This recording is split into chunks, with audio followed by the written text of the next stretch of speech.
లోక్సభ ఎలక్షన్లు అనేటివి ప్రధానమంత్రికి సంబంధించిన ఎన్నికలు. ఒకటి కేరళ వాయనాడులో ప్రియాంక గాంధీ, రెండు నాందేడ్లో మహారాష్ట్ర.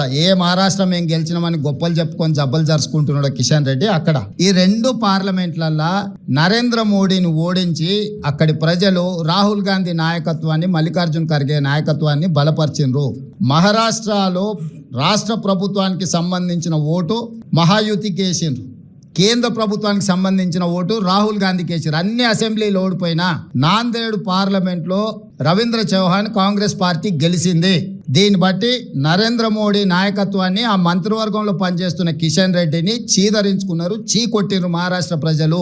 కేరళలో రాహుల్ గాంధీ గారికి వచ్చిన మెజారిటీ కంటే ప్రియాంక గాంధీ గారికి ఎక్కువ మెజారిటీ వచ్చింది. ఓటింగ్ పర్సెంటేజ్ రాహుల్ గాంధీ గారు పోటీ చేసినప్పుడు 75%, ప్రియాంక గాంధీ గారు పోటీ చేసినప్పుడు 65%. అంటే మోడీ నాయకత్వాన్ని కేరళ తిరస్కరించడమే కాకుండా మహారాష్ట్రలో అద్భుతమైన విజయం సాధించినని గొప్పలు చెప్పుకుంటున్న బీజేపీని పార్లమెంటులో, నాందేడ్ పార్లమెంట్ లో ఎక్కడైతే ఉత్తమ్ కుమార్ రెడ్డి గారు ఇన్ఛార్జ్ గా వ్యవహరించిండ్రో ఆ సీటు కాంగ్రెస్ పార్టీ గెలిచింది. ఈ మాత్రం ఇంగిత జ్ఞానం కూడా బీజేపీ నాయకులకు, ముఖ్యంగా కిషన్ రెడ్డి గారికి లేకపోవడం, అలాంటి ఇంగిత జ్ఞానం లేని వ్యక్తిని కేంద్ర మంత్రిగా చేయడం అనేది మన దురదృష్టం.